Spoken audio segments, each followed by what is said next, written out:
Bem-vindos ao episódio 3 da série O que é o Evangelho? Pois é, depois de a gente explorar o reino e o rei, chegamos agora no coração pulsante da fé cristã. Sabe, o evento que literalmente divide a história. Hoje, o nosso tema é Evangelho e Cruz. E a gente já começa com a pergunta que, olha, muda tudo. Pensa bem. Se Deus, sendo Deus, pode perdoar com um simples estalar de dedos, por que foi necessário que Jesus fosse entregue, humilhado e morto daquela maneira? Se a cruz é só um símbolo, por que os apóstolos pregaram ela como o centro de tudo? A verdade é que a cruz não é um detalhe opcional no cristianismo, sabe? Ela é o coração da mensagem. Sem a cruz, o evangelho, ele simplesmente perde o seu poder. Deixa de ser uma boa notícia. Para a gente entender isso, a gente precisa primeiro encarar um dilema. E para entender por que a cruz era necessária, a gente precisa mergulhar fundo num conflito que parece existir no próprio coração de Deus. O dilema entre a sua justiça e o seu amor. A Bíblia mostra pra gente que Deus é, ao mesmo tempo, perfeitamente amoroso e perfeitamente justo. O amor dele quer perdoar os pecadores, claro, mas a justiça dele exige que o pecado seja punido. Ele não pode simplesmente ignorar o mal, fazer vista grossa. Isso não seria amor, seria corrupção moral. O pecado, na visão bíblica, não é um errinho, um deslize. É uma ofensa real, uma dívida que nos coloca em débito com a santidade de Deus. E a justiça de verdade não pode só passar um pano por cima dessa dívida. E isso nos deixa com a pergunta: como é que Deus pode ser justo, punindo o mal e ao mesmo tempo justificador, ou seja, perdoar o culpado? A resposta para esse dilema divino é a cruz. A cruz não foi um evento simples, foi a solução genial, multifacetada de Deus para esse dilema. A Bíblia usa pelo menos 4 conceitos poderosíssimos para descrever o que Cristo realizou ali. Vamos explorar cada um deles. E a primeira obra da cruz, a primeira grande verdade, é a substituição. A ideia é simples, mas a profundidade é imensa. O Evangelho não diz só que Jesus morreu, diz que ele morreu pelos nossos pecados. Tenta imaginar um tribunal divino. Nós éramos os réus já condenados. E Cristo, o único inocente, se ofereceu para tomar o nosso lugar. O profeta Isaías, séculos antes de Cristo, descreveu essa cena com uma clareza que arrepia. O servo sofredor de Deus levaria sobre si aquilo que era nosso, nossas transgressões, nossa culpa. Ele foi punido no nosso lugar. A segunda obra, a segunda palavra-chave é propiciação.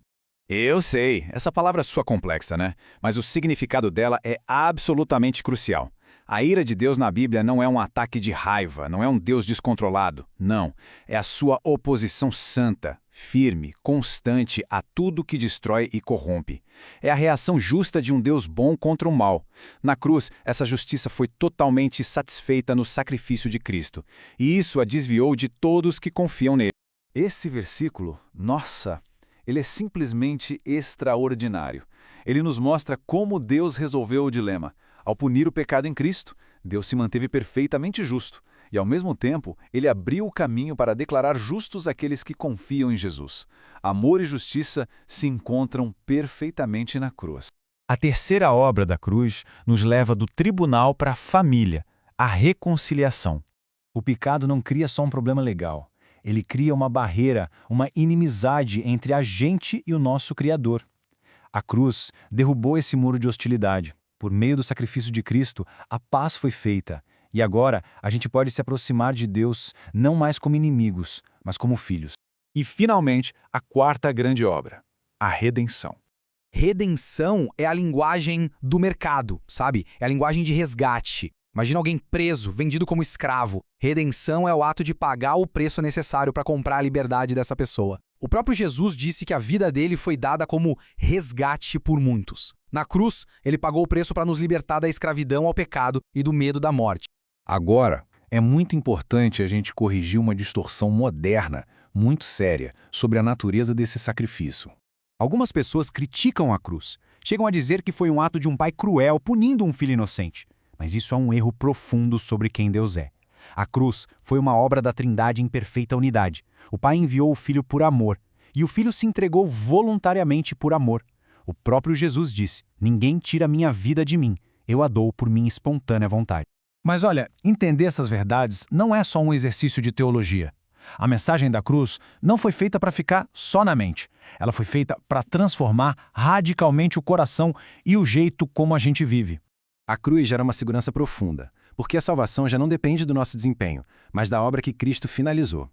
Ela também produz uma humildade que liberta, porque, poxa, se Cristo precisou morrer por nós, que espaço sobra por orgulho? Ela provoca um arrependimento genuíno, pois nos mostra a gravidade do nosso pecado e a imensidão da graça de Deus.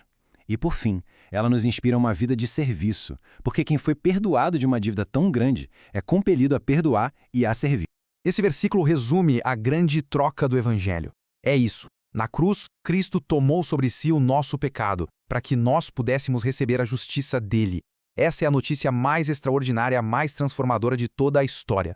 Mas a história não termina na Sexta-feira da Paixão. A cruz, por mais central que seja, ela não é o fim.